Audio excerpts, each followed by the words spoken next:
അന്യഗ്രഹ ഇതരഗ്രഹ ജീവികളെ സംബന്ധിച്ച് ഈ ഇലോൺ മസ്ക്, ലോകത്തെ ഏറ്റവും ശ്രദ്ധാകേന്ദ്രമായ സമ്പന്നനായ ഇലോൺ മസ്കിനെ കുറിച്ച് പോലും അദ്ദേഹത്തിന്റെ ജീവിത ചരിത്രം എഴുതുന്ന ഒരു കക്ഷിയുണ്ട് അമേരിക്കയിലെ വോൾട്ടയാനേസിയാസ്. അദ്ദേഹം പറയുന്നത് ഇലോൺ മസ്കിനെ കുറിച്ച് പോലും he might be an alien or A companion of alien എന്നൊക്കെയാണ്. ലോകത്തെ ടെസ്ലയുടെ മുതലാളിയായ ഈ അമേരിക്കക്കാരൻ, ലോകത്തെ ഒന്നാമത്തെ കോടീശ്വരൻ, അദ്ദേഹം ഒരു അന്യഗ്രഹ ജീവിയാണ്, അല്ലെങ്കിൽ അന്യഗ്രഹ ജീവിയോട് സംസാരിക്കുന്ന ആളാണ്. അന്യഗ്രഹ ജീവികൾ ഭൂമിയിൽ ഇറങ്ങി വരുന്നുണ്ട്. ഇതൊക്കെയാണ് ഇന്നത്തെ വിശ്വാസം. അമേരിക്കയിലെ നവദാ ട്രയാങ്കിൾ വഴി പ്രോഹിബിറ്റഡ് 51 ഏരിയയിൽ അത് കമ്പി വേലി കെട്ടി മാറ്റിവെച്ചിരിക്കുന്നു. എന്താണ് അവിടെ നടക്കുന്നത് എന്നതിനെ കുറിച്ച് ഒരുപാട് കോൺസ്പിറൻസി തിയറികൾ, ഒരുപാട് അഭിപ്രായങ്ങൾ. അന്യഗ്രഹ ജീവികൾ ഭൂമിയിൽ വരുന്നുണ്ട്, സംസാരിക്കുന്നുണ്ട്. ഇത് ലോകം പഴയകാലത്തെ ചർച്ചയല്ല, ഈ കാലത്തെ ചർച്ചയാണ്. ഞാനിതൊന്നും വെറുതെ പറയുകയല്ല, ജസ്റ്റ് ഗൂഗിൾ ഇറ്റ്. അമേരിക്കയിൽ the most spreading religion in US is not Islam or Christianity, but it is UFO religion. അമേരിക്കയിലെ ഏറ്റവും വികസിച്ചുകൊണ്ടിരിക്കുന്ന, വളർന്നുകൊണ്ടിരിക്കുന്ന മതം ഇസ്ലാമോ ക്രിസ്ത്യാനിറ്റിയോ അല്ല. അമേരിക്കയിൽ നിലവിൽ ഏറ്റവും വളർന്നുകൊണ്ടിരിക്കുന്ന മതം UFO റിലീജിയൻ ആണ്. എന്താണ് UFO religion? What is UFO? Unidentified flying objects, പറക്കും തളികകൾ, അതാണ് UFO. എന്താണ് ഈ പറക്കും തളികയിലുള്ളത്? പറക്കും തളികയിലുള്ളത് ഇതരഗ്രഹ ജീവികളെ ആരാധിക്കുന്ന മതമാണ്. ലോകത്തെ ഏറ്റവും ശാസ്ത്രീയ പുരോഗതി, ഏറ്റവും അതിന്റെ മാക്സിമം എത്തിയെന്ന് അവകാശപ്പെടുന്ന അമേരിക്കയിലെ സ്പ്രെഡിംഗ് റിലീജിയൻ, അന്ധവിശ്വാസം എന്ന് ലോകം പറയുന്നിടത്തേക്കാണ് ലോകം പോകുന്നത്. ഈ നാട്ടിൽ കഥയെന്തറിഞ്ഞു, വിദ്യ എന്തെന്നറിയാതെ, വിദ്യ കൊണ്ടറിയേണ്ടതറിയാതെ വിദ്വാനെന്നു നടിക്കുന്നതൂ ചിലർ. കുങ്കുമത്തിൻ ഗന്ധമറിയാതെ കുങ്കുമം ചുമക്കുമ്പോൾ. ഇതാണ് ഈ നാട്ടിലെ അവസ്ഥ. ഇവിടെ മതവിമർശനം നടത്തുന്ന ആളുകൾക്ക് ലോകത്തിന്റെ ഒഴുക്ക് ഗതി എങ്ങോട്ടേക്കാണ് എന്ന് ഇനിയും മനസ്സിലായിട്ടില്ല. ഇസ്ലാമിന്റെ വെളിയിലേക്ക്, വ്യവസ്ഥാപിതമായ മതത്തിന്റെ വെളിയിലേക്ക് പോകുന്ന ആളുകൾ, ആ ആളുകൾ എത്തി നിൽക്കുന്ന ഒരു ദയനീയാവസ്ഥയാണ് ഞാൻ ഈ പറഞ്ഞത്. പറക്കും തളികയെ ആരാധിക്കുന്നു, പിശാചുക്കളെ ആരാധിക്കുന്നു, ലൂസിഫറിനെ ആരാധിക്കുന്നു, ആന്റിക്രിസ്റ്റിനെ ആരാധിക്കുന്നു. ആന്റിക്രിസ്റ്റ് എന്നൊക്കെ പറഞ്ഞാൽ ആരാ? ദജ്ജാൽ. നമ്മുടെ വിശ്വാസത്തിലുള്ള ദജ്ജാലിനെയാണ് ആന്റിക്രിസ്റ്റ് അല്ലെങ്കിൽ ലൂസിഫർ എന്നൊക്കെ പറയുന്നത്. ലോകത്തിൽ നിന്ന് വളർന്നു വരുന്ന ഒരു മതം പോലും ലൂസിഫർ ആരാധനയാണ്, ആന്റിക്രിസ്റ്റ് ആരാധനയാണ്. ആന്റിക്രിസ്റ്റ് ഇപ്പോൾ ലോകത്ത് ഏറ്റവും സ്പ്രെഡിംഗ് ആയിട്ടുള്ള, എല്ലാ ആളുകൾക്കിടയിലും വലിയ സ്വീകാര്യതയുള്ള ബ്രാൻഡല്ലേ ആപ്പിൾ ബ്രാൻഡ്. ഏതാ? Phone Samsung. ആപ്പിൾ വാങ്ങരുതോ ചങ്ങാതി? ആപ്പിളിന്റെ ഐപാഡ്, ആപ്പിളിന്റെ ടാബ്, ആപ്പിളിന്റെ ലാബ്, ആപ്പിളിന്റെ മൊബൈൽ. ഈ ആപ്പിളിന്റെ ചിഹ്നം പോലും വാസ്തവത്തിൽ ഒരു ആന്റിക്രിസ്റ്റ് സിംബൽ ആണെന്നാണ്. ആപ്പിളിന്റെ ചിഹ്നത്തിന്റെ ഒരു ഭാഗത്ത് ഒരു കടിച്ച് മുറിഞ്ഞു പോയ ഒരു ഭാഗമുണ്ട്. അത് പിശാചിന്റെ വിജയമാണത് എന്നാണ് അതിന്റെ ആന്റിക്രിസ്റ്റ് സിംബൽ. ക്രിസ്റ്റ് എന്ന് പറഞ്ഞാൽ ദൈവം എന്നുള്ളതാണ്. ആന്റിക്രിസ്റ്റ് ദൈവവിരുദ്ധമായ ദജ്ജാലിന്റെ ലൂസിഫർ ശക്തി. അപ്പൊ ഒന്നാമത്തെ മനുഷ്യനായ ആദം അലൈഹിസ്സലാമിനെയും പത്നിയായ ഹവ്വ ബീവിയെയും ദുസ്വാധീനിച്ചുകൊണ്ട് പിശാച് വിലക്കപ്പെട്ട ആപ്പിൾ ഭക്ഷിപ്പിച്ചു. അപ്പൊ ആപ്പിളിന്റെ ഒരു കഷ്ണം ഇവരുടെ വായയിൽ, തൊള്ളയിലായി. അപ്പൊ പിടിച്ചിട്ട് ജിബ്രീൽ അലൈഹിസ്സലാം അവരെ കൊണ്ടത് പുറത്തേക്ക് തുപ്പിപ്പിച്ചു. അപ്പൊ പിടിച്ചത് കൊണ്ടാണ് ഇവിടെ ഈ എല്ലിലൊരു ഒരു തടിപ്പുള്ളത്. അതിനാണ് ഇംഗ്ലീഷിൽ ആദംസ് ആപ്പിൾ എന്നാണ് പറയാ, ഈ ഹമ്പിന്. അപ്പോ ആ ആപ്പിളിൽ ഒരു കഷ്ണം കടിച്ചു പോയിട്ടുണ്ട്. ആ കഷ്ണമാണ് ഈ ആപ്പിൾ ഫോണിലും ആപ്പിൾ ടാബിലും ഒക്കെ ആപ്പിളിന്റെ സിംബലായി വരുന്ന ആപ്പിളിൽ ഒരു കഷ്ണം കാണാനില്ല. അപ്പൊ ഈ ആപ്പിളിന്റെ ചിഹ്നം പോലും വാസ്തവത്തിൽ ദജ്ജാലിന്റെ വിജയമാണെന്നാണ് അതേക്കുറിച്ചുള്ള വിശദീകരണങ്ങളും പഠനങ്ങളും പറയുന്നത്. ആന്റിക്രിസ്റ്റിന്റെ വിജയം. അപ്പൊ ഇങ്ങനെ ദജ്ജാൽ ആരാധനയാണ് ലോകത്തെ വൻ ബ്രാൻഡഡ് കമ്പനികൾ പോലും. മസോണിസം, ഫ്രീ മസോണിസം ഒക്കെ പറയുന്ന അത്തരം ഇലുമിനേറ്റി തത്വങ്ങൾ, അതിനെയൊന്നും കണ്ണടച്ചുകൊണ്ട് ഇതൊക്കെ നിഗൂഢ സിദ്ധാന്തമാണ് എന്ന് പറഞ്ഞ് ഒറ്റയടിക്ക് തള്ളുന്ന ആളുകളുണ്ട്. തള്ളാനൊക്കെ ആർക്കും സാധിക്കും, പഠിക്കാനാണ് പണി, അല്ലേ? തള്ളാൻ ഒരു പണിയുമില്ല. Just a click, that is fake. പണി കഴിഞ്ഞു. പക്ഷെ എന്തുകൊണ്ടങ്ങനെ ആയിക്കൂടെന്നില്ല. എന്തുകൊണ്ടങ്ങനെ ആയിക്കൂടാ? രണ്ട് സാധ്യതയുണ്ടല്ലോ. അപ്പൊ ഞാൻ എന്റെ വിഷയം അങ്ങോട്ടേക്ക് കൊണ്ടുപോയതല്ല വാസ്തവത്തിൽ. ഇനി മറ്റൊരു ഞാൻ വിഷയം പോയത് ഭരണഘടന അനുസരിച്ച് കൊണ്ട് ജീവിക്കാം എന്ന് പറയുന്ന ഒരു ആർഗ്യുമെന്റ് ചർച്ച ചെയ്തപ്പോഴാണ്. ഒരു ഭാഗം കൂടി പറഞ്ഞുകൊണ്ട് ഞാൻ അവസാനിപ്പിക്കുന്നത്. നിങ്ങൾക്ക് വേണമെങ്കിൽ ഇടപെടാം. ഇതിന്റെ ഉസ്താദുമാരെന്താണ് സമയം അനുസരിച്ച് കൊണ്ട് തീരുമാനമെടുക്കും. മൂന്നാമത്തെ അവരെ ന്യായം എന്താണ്? മൂന്നാമത്തെ അവരെ ന്യായം, സമ്മതം ഉള്ളതൊക്കെ ശരിയാണ്, സമ്മതം ഇല്ലെങ്കിലാണ് തെറ്റ്. കൺസെന്റ് തിയറി എന്ന് പറയും. ഇപ്പൊ രണ്ടുപേര് ഒരു ഏതെങ്കിലും ഒരു കാമകേളി അവര് ലൈംഗികമായി ഏർപ്പെടുന്നു. ശരിയോ തെറ്റോ? ഇത്ര പരിഗണനയുള്ളൂ. മ്യൂച്വൽ കൺസെന്റ് ഉണ്ടോ, ഉഭയകക്ഷി സമ്മതം ഉണ്ടോ? ശരി. സമ്മതമില്ല, തെറ്റ്. രക്ഷിതാവ് വിവാഹം ചെയ്യിപ്പിച്ചു. ശരിയോ തെറ്റോ? സമ്മതം ഉണ്ടെങ്കിൽ ശരി, സമ്മതം ഇല്ലെങ്കിൽ തെറ്റ്. അതിമനോഹരമായ ഒരു ആർഗ്യുമെന്റാണ്. പക്ഷെ അവിടെയും പ്രശ്നമുണ്ട്. സമ്മതം എന്ന് പറയുന്നതിന് കൺസെന്റ് ഏത് കാലത്തും ഏത് പ്രായത്തിലുമുള്ള കൺസെന്റിനാണ് പരിഗണന കൊടുക്കുക. ഇപ്പോൾ ഏജ് ഓഫ് കൺസെന്റ് എന്ന് പറയുന്നൊരു പ്രായപരിധി നിയമപരമായി എല്ലാ രാജ്യത്തും ഉണ്ട്. ഇപ്പൊ ഇന്ത്യയിലൊക്കെ ഏജ് ഓഫ് കൺസെന്റ് 18 ആണ്. 18 വയസ്സിന് മുകളിലുള്ളവർ ഉഭയകക്ഷി സമ്മതത്തോടെ ചെയ്യുകയാണെങ്കിൽ തെറ്റല്ല. അതല്ല ഇന്ത്യയുടെ നിയമം. അപ്പൊ ഇന്ത്യയിൽ ഏജ് ഓഫ് കൺസെന്റ് 18. ഇന്ത്യയിൽ മാത്രമല്ല, കോമൺവെൽത്ത് രാജ്യങ്ങളിലൊക്കെ ഏകദേശം 18 ആണ്. ബ്രിട്ടീഷുകാർ ഭരിച്ചൊഴിവാക്കി പോയ രാജ്യങ്ങൾ അവിടെയൊക്കെ 18 ആണ്. പക്ഷേ 18 തന്നെയല്ലല്ലോ എല്ലാ രാജ്യത്തും. ഇപ്പൊ ചൈനയിലൊക്കെ 12 ആണ്. ഫിലിപ്പൈൻസിൽ 13 ആണ്. ആ ഏരിയ ഫിലിപ്പൈൻസ്, തായ്വാൻ, തായ്ലാൻഡ്, ദക്ഷിണ കൊറിയ, ഉത്തര കൊറിയ, ദക്ഷിണേഷ്യ രാജ്യങ്ങളിലൊക്കെ 12, 13 ആണ് age of consent. GCC Arab രാജ്യങ്ങളിലേക്ക് പോയാൽ 20 ആണ് ഏജ് ഓഫ് കൺസെന്റ്. അതിൽ തന്നെ ബഹ്റൈനിൽ ലാസ്റ്റ് നോക്കിയപ്പോൾ 21 ആണ്. യൂറോപ്പിൽ 16 ആണ്. അമേരിക്കയിൽ 17 ആണ്. അപ്പൊ ഇപ്പോ ഒരു ആഗോളാടിസ്ഥാനത്തിലൊരു ഇസ്ലാം ആഗോള മതമാണ്. ആഗോളാടിസ്ഥാനത്തിലൊരു നിയമമായിരിക്കും. അതേസമയം നോക്കൂ, ഈ പറയുന്ന സ്വതന്ത്ര നാസ്തിക ചിന്തയനുസരിച്ചുകൊണ്ട് ഏത് പ്രായത്തിലുള്ള സമ്മതമാണ് പരിഗണിക്കുക, മാനദണ്ഡമാക്കുക എന്ന് ചോദിച്ചാൽ ഏത് പ്രായമാണ് പരിഗണിക്കുക? ഇപ്പൊ ലോകത്തെ നിയന്ത്രിക്കുന്നത് അമേരിക്കയാണെന്ന് മനസ്സിലാക്കിയാൽ 16 ആണ്. ഇനി അമേരിക്കയേക്കാൾ വലിയ ശക്തിയായ ചൈന വരുന്നു എന്ന് പറഞ്ഞാൽ 13ലേക്ക് താഴേണ്ടി വരും. ഇനി അതല്ല, ഇവരെക്കാളൊക്കെ നല്ലത് യൂറോപ്പാണെന്ന് വിചാരിച്ചാൽ അത് വേറൊരു പ്രായം എടുക്കേണ്ടി വരും. ഇനി അറബ് നാടുകളാണെന്ന് പറഞ്ഞാൽ 20ലേക്ക് പോകേണ്ടി വരും. കോമൺവെൽത്തിലേക്ക് 18ലേക്ക് വരേണ്ടി വരും. ഇനി അവിടെയും വേറെ വിഷയം, 18 വയസ്സ് വരെ സ്വതന്ത്ര ചിന്തകർക്കപ്പോ ഇന്ത്യയിൽ ഫ്രീഡം ഇല്ലേ? അതും ചോദ്യമാണല്ലോ. ഉഭയകക്ഷി സമ്മതപ്രകാരം എന്തും ചെയ്യാൻ പറ്റുന്ന പ്രായം ഇന്ത്യയിൽ തന്നെ 18 ആണെന്ന് വന്നാൽ ഈ 18 വയസ്സ് വരെയുള്ള വ്യക്തികൾക്ക് സ്വാതന്ത്ര്യമില്ലേ? എന്തുകൊണ്ട്? ഏത് പരിഗണന അനുസരിച്ചുകൊണ്ടാണ് ഈ നിരീശ്വരവാദികളും എന്ന് പറയുന്ന സ്വതന്ത്ര ചിന്തകരും മറ്റും 18 എന്ന് പറയുന്ന ഏജ് ഓഫ് കൺസെന്റിനെ ആത്യന്തികമായി ഒരു മാനകപ്രായമായി സ്വീകരിക്കുന്നത്? മനസ്സിലായില്ല. ഒരു വ്യക്തിക്ക് ചെറുപ്പം മുതലേ ഇച്ഛകളുണ്ട്, അവരുടേതായ താല്പര്യങ്ങളുണ്ട്. അവരുടെ താല്പര്യങ്ങൾ ഏത് മാനദണ്ഡ പ്രകാരം സ്വീകരിക്കുന്നില്ല. ഇപ്പോ കോവിഡ് കൊണ്ടുപോകുവാൻ കുട്ടികളെ നമ്മൾ നിർബന്ധിപ്പിക്കുമ്പോൾ കുട്ടികൾ കരയും, അവർക്ക് വേണ്ട. പക്ഷെ നമ്മൾ പിന്നെ അതിനെ അവർക്ക് തന്നെ കൊടുക്കുന്നതിന്റെ ന്യായം പാരന്റിങ് എന്ന് പറയുന്ന ഒരു ന്യായമാണ്. കാരണം കുട്ടികൾക്കറിയാത്തത് രക്ഷിതാക്കൾക്കറിയാം. ഇപ്പൊ നിങ്ങൾക്കിത് പ്രയാസമാണെങ്കിലും നിങ്ങൾക്കിത് ഭാവിയിൽ ഉപകാരപ്രദമാവും. ഇത് സ്വീകരിച്ചില്ലെങ്കിൽ രോഗം വരും. ഇത് കുട്ടിക്ക് ബോധ്യമുള്ള കാര്യമല്ല, കുട്ടിക്ക് സെൻസ് ഇല്ല ആ വിഷയത്തിൽ. അതേസമയം ഇത് എക്സ്പീരിയൻസ് കൊണ്ടും അല്ലെങ്കിൽ മറ്റുള്ളവർ പറഞ്ഞു കേട്ടും രക്ഷിതാക്കൾക്ക് അറിയാം. അപ്പൊ രക്ഷിതാക്കൾ പാരന്റിങ് എന്ന് പറയുന്ന സാമൂഹികമായ ഒരു തത്വം മുൻനിർത്തിക്കൊണ്ട് ഈ കുട്ടിക്ക് തുള്ളിമരുന്ന് കൊടുക്കുകയാണ്, ഇഞ്ചക്ഷൻ കൊടുക്കുകയാണ്. ലോകത്തെ പാരന്റിങ് എന്ന് പറയുന്ന ഒരു സിസ്റ്റം സ്വതന്ത്ര ഇന്ത്യയിൽ ശരിയാകൂ?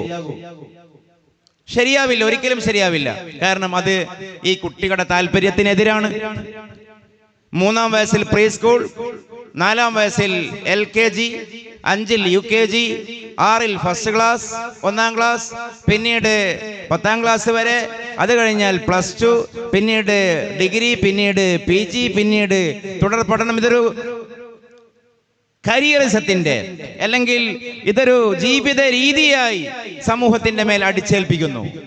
എന്ത് പിൻബലമാണ് മനുഷ്യന്റെ സ്വാതന്ത്ര്യവുമായിട്ട് അതിനുള്ളത്? അപ്പൊ നമ്മൾ ഗൗരവത്തിൽ ആലോചിച്ചാൽ ഈ പറയുന്ന ആധുനിക സിദ്ധാന്തങ്ങളൊക്കെ മനുഷ്യന്റെ സ്വാതന്ത്ര്യത്തിനെതിരാണെന്ന് വരും. അപ്പോൾ പിന്നെ ഈ ഏജ് ഓഫ് കൺസെന്റ് എന്ന് പറയുന്ന ആ പരിഗണന തന്നെ ശരിയല്ല എന്ന് വരും. മനുഷ്യന്റെ ബുദ്ധിപരമായ പ്രായപൂർത്തി ന്യൂറോ സയൻസിന്റെ ആർഗ്യുമെന്റ് പ്രകാരം 26-നും 40 വയസ്സിനും ഇടയിലാണ്. മനുഷ്യന് 2 തരം പ്രായപൂർത്തിയാണ് ഉണ്ടാവുക. ഒന്ന് മെറ്റബോളിക് പ്യൂബർട്ടി, ബുലൂഗ് എന്ന് നമ്മൾ പറയുന്ന, പെൺകുട്ടികൾക്ക് ആർത്തവം, ആൺകുട്ടികൾക്ക് ഇന്ദ്രിയസ്കൽ എന്ന് പറയുന്നത് മെറ്റബോളിക് പ്യൂബർട്ടിയാണ്, ശരീരത്തിന്റെ പ്രായപൂർത്തി. അതേപോലെ മറ്റൊരു പ്രായപൂർത്തി കൂടിയുണ്ട്, ഇന്റലക്ച്വൽ പ്യൂബർട്ടി, ബുദ്ധിപരമായ പ്രായപൂർത്തി. മനുഷ്യന്റെ ചിന്തയെ, വിചാരങ്ങളെ പ്രോത്സാഹിപ്പിക്കുന്ന മനുഷ്യന്റെ തലച്ചോറിലെ ന്യൂറോൺസ്, അതിന്റെ കോട്ടക്സ് മുൻഭാഗം, അതിന്റെ പൂർണ്ണത എത്തുന്നത് 26 to 40. സാറ ആർഡൻ, ലേറ്റസ്റ്റ് ആയ അമേരിക്കക്കാരി ന്യൂറോ സയന്റിസ്റ്റ്, ഇവിടെ പഠനം 40 വയസ്സിലാണ് ബുദ്ധിപരമായ പ്രായപൂർത്തി. അബ്ദുള്ളയുടെ പുത്രനായ മുഹമ്മദ് റസൂലുള്ളയാകുന്നത് 40-ലാണ് സ്വല്ലല്ലാഹു അലൈഹി വസല്ലം. ഇന്റലക്ച്വൽ പ്യൂബർട്ടി അതിന്റെ പെർഫെക്ഷനിൽ എത്തുന്ന കാലമെന്ന് ഒരുപക്ഷെ സയൻസ് കൊണ്ട് പറയാൻ കഴിയും. അപ്പൊ അതാണ് അതിന്റെ ഒരവസ്ഥ. ഞാൻ ഇനിയും ദീർഘിപ്പിക്കുകയല്ല. 3 തത്വങ്ങൾ, ഞാൻ ആ 3ലേക്ക് എൻ്റെ ഒരു ഓളം ഞാൻ തെറ്റിക്കുന്നില്ല.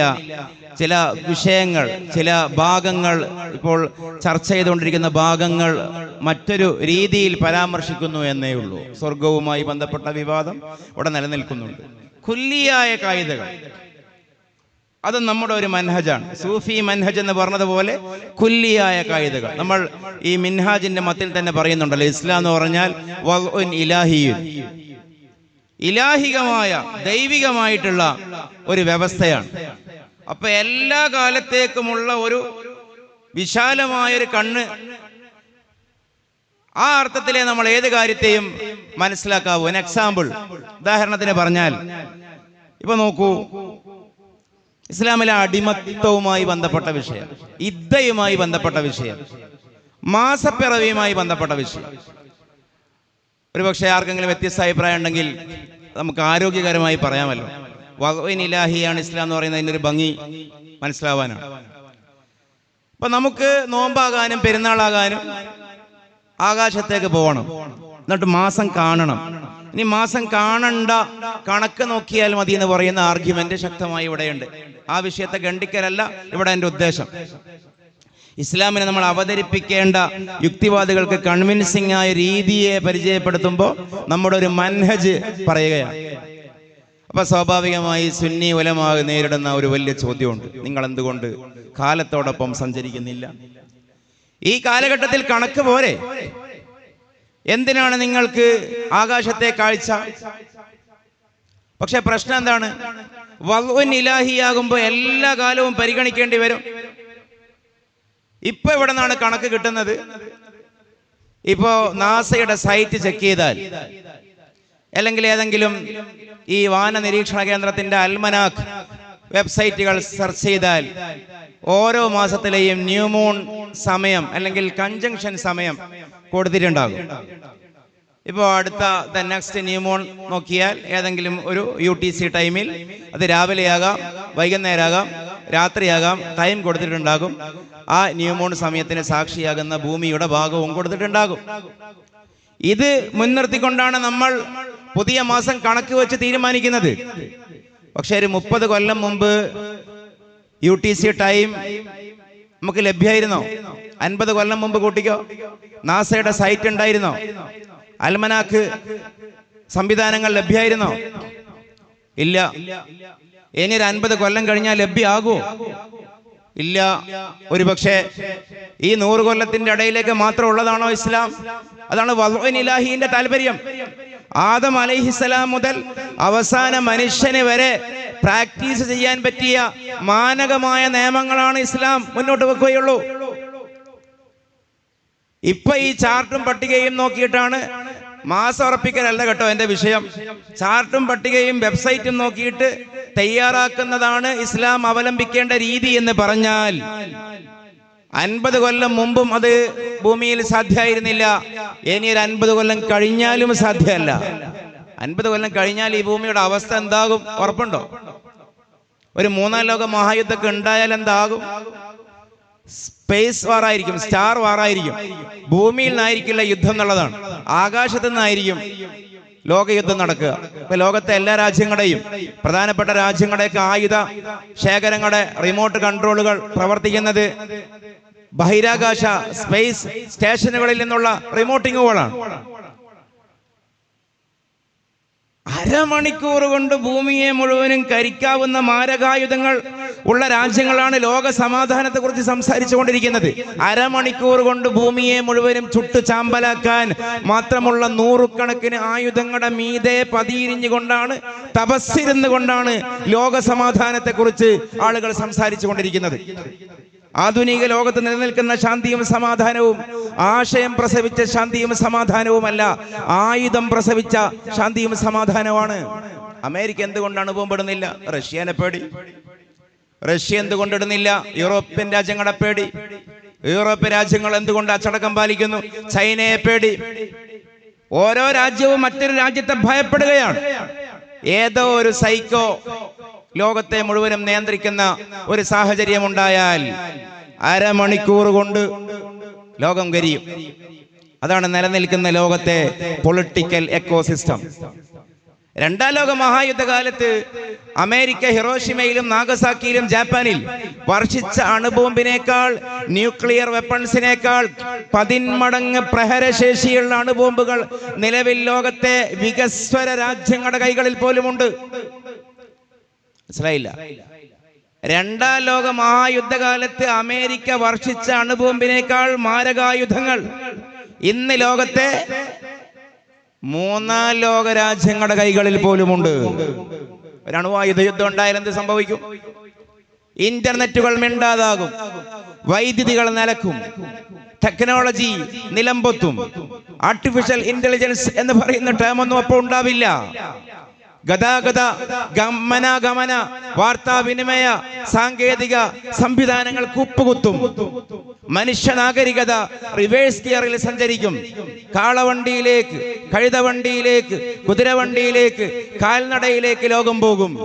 ഈ ഒരു സഞ്ചാരം ഉണ്ടാകാൻ ലോകത്ത് പതിറ്റാണ്ടുകളുടെയോ ഒരു വർഷത്തിന്റെയോ ഒരു മാസത്തിന്റെയോ ഒരു ദിവസത്തിന്റെയോ പോലും താമസമില്ല.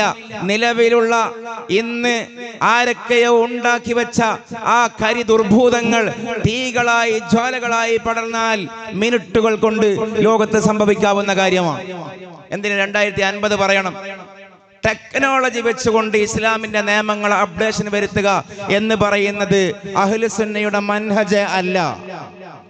അതൊക്കെയാണ് ഇവിടെ പ്രശ്നം ഉണ്ടാവുന്നത്. അപ്പോ എക്കാലവും പ്രാക്ടിക്കലായ നിയമം എന്താ? 100 കൊല്ലം മുമ്പ് അത് നടക്കണം, ഒരു 50 കൊല്ലം കഴിഞ്ഞാലും നടക്കണം. അപ്പോ ആകാശത്തേക്ക് നോക്കിയിട്ട് മാസം കാണൽ.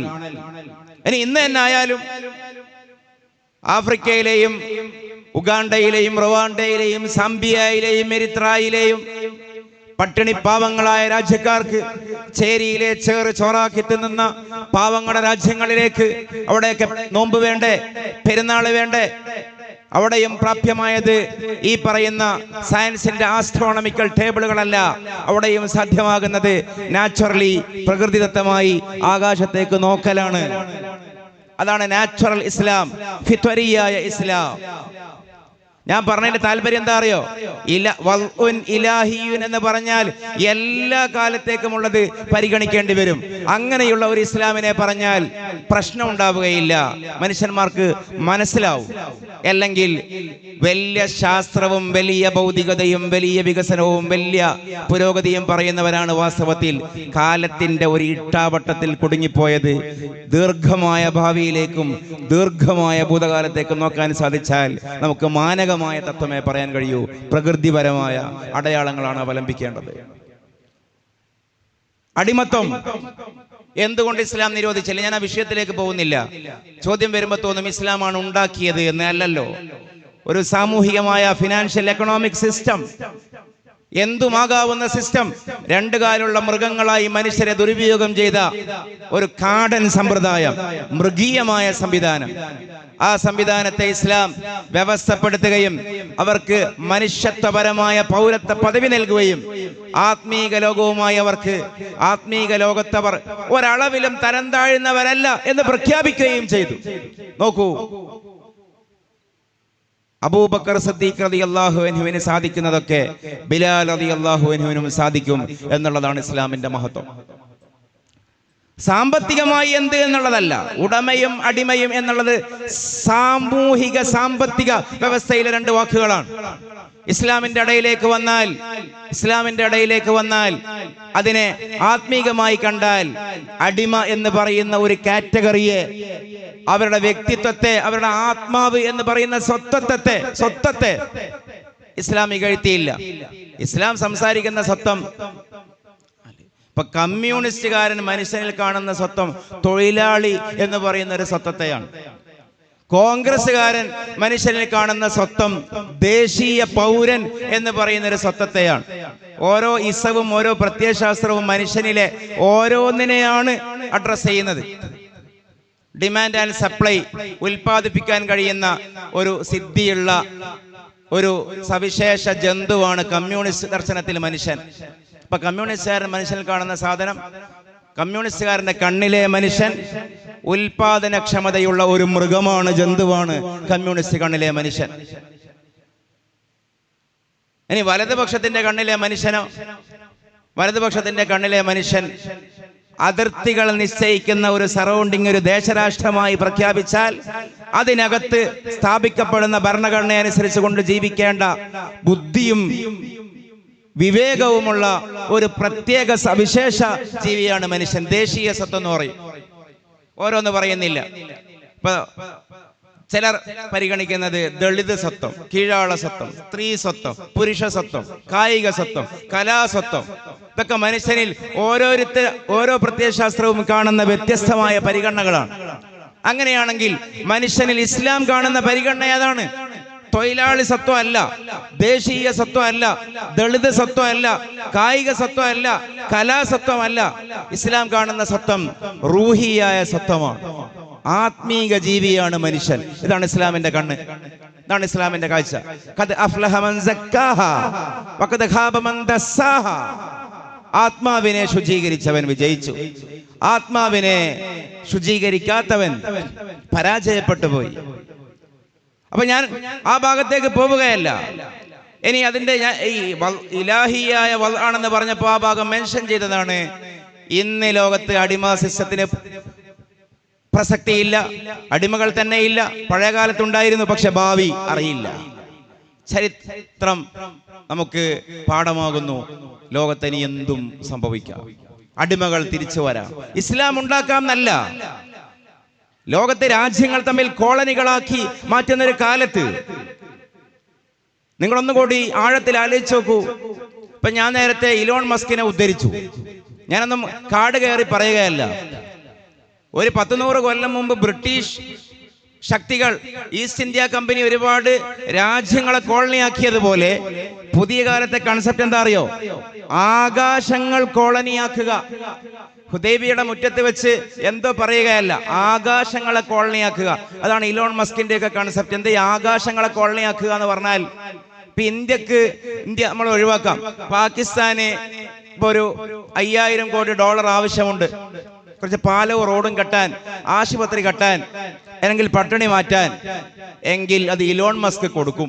പക്ഷെ ഒറ്റ കണ്ടീഷൻ, പാകിസ്ഥാന്റെ 1000 കിലോമീറ്റർ ആകാശം ഇലോൺ മസ്കിന് പണയം കൊടുക്കണം. അവിടത്തേക്കാണ് ലോകം പോകുന്നത്. രാജ്യങ്ങൾ അവരുടെ വ്യോമയാന പാതയും വ്യോമാതിർത്തികളും ആകാശലോകവും പണയം കൊടുത്താൽ പണം തിരികെ കൊടുക്കുന്ന സിസ്റ്റത്തിലേക്ക് ലോകം വരുന്നു. കാരണം എന്താ അറിയോ? ഭൂമിയെ കോളനിയാക്കാൻ ഇപ്പൊ ആർക്കും വലിയ താല്പര്യമില്ല. അതിന്റെ വലിപ്പമൊക്കെ ഇവർക്ക് മനസ്സിലായി. ഇത് വലിയൊരു മുട്ടയാണെന്ന് മനസ്സിലായി. ഇത് മുഴുവനും കിട്ടിയാലും ആളുകളുടെ ആർത്തി മാറില്ല. ആർത്തിയുടെ ദുര പെരുകിയപ്പോ മുതലാളിമാർക്ക് ലോക ഭീമൻ കുത്തക കോർപ്പറേറ്റ് കമ്പനികൾക്ക് ഭൂമി മൊത്തം കിട്ടിയാലും പോരാ. ഇനി മാർസ് കിട്ടണം, വീനസ് കിട്ടണം, സാറ്റേൺ കിട്ടണം, ജൂപ്പിറ്റർ കിട്ടണം, ലോക ഗ്രഹങ്ങൾ വേറെ കിട്ടണം, ആകാശങ്ങൾ കിട്ടണം. അതുകൊണ്ട് ആകാശം വായ്പ വാങ്ങുന്ന കാലത്തേക്ക് ലോകം ചിന്തിക്കുന്ന, വായ്പ അല്ലെങ്കിൽ പണയം വെക്കേണ്ടി വരുന്ന അവസ്ഥയിലേക്ക് ലോകം മാറുന്ന ഒരു കാലത്ത് കോളനി സിസ്റ്റവും അടിമത്ത സിസ്റ്റവും നാളെ വരില്ലെന്ന് ആര് കണ്ടു? അപ്പൊ ഇസ്ലാം അടിമത്തം നിരോധിച്ചു എന്ന് പറഞ്ഞാൽ ഒരുപക്ഷെ ഭാവിയിൽ ഇത് പ്രശ്നമാവും. ഭാവിയിൽ ചില വിഷയങ്ങളെ കൈകാര്യം ചെയ്യാൻ പറ്റാതാകും. അതുകൊണ്ട് ഇന്ന് ഭൂമിയിൽ എണ്ണിപ്പറയാൻ ഒരു അടിമ പോലും ഇല്ലെങ്കിലും അടിമകളുടെയും ഉടമകളുടെയും നിയമം എന്തായിരിക്കണമെന്ന് ഭാവി കൂടി കണ്ടുകൊണ്ട് ഭാവിയിൽ സംഭവിക്കാവുന്ന കാര്യത്തേക്കും ആ കാലത്തേക്കും പ്രായോഗികമായ ഒരു ദീർഘകാലാടിസ്ഥാനത്തിലുള്ള പ്രയോഗശാസ്ത്രം ഇസ്ലാം ആവിഷ്കരിക്കുകയായിരുന്നു. അതാണ് ഇലാഹിയുൻ എന്ന് പറഞ്ഞതിന്റെ താല്പര്യം. ഒരു കാലം മാത്രം കണ്ടാൽ പോരാ. അതിവിടെയുള്ള എക്സ് മുസ്ലിംസിന്റെ തലയിൽ ഒട്ടും കയറാത്ത, എത്ര പറഞ്ഞാലും മനസ്സിലാവാത്തൊരു സംഗതിയാണ് എല്ലാ കാലവും കാണുക എന്നുള്ളത്. അവരപ്പ പറയും, എൻ്റെ ലാസ്റ്റ് പോയിന്റ്, അവരപ്പ പറയും നിങ്ങൾ പഴയ കാലത്തെ ഗോത്രകാല കഥ പറയാണ്.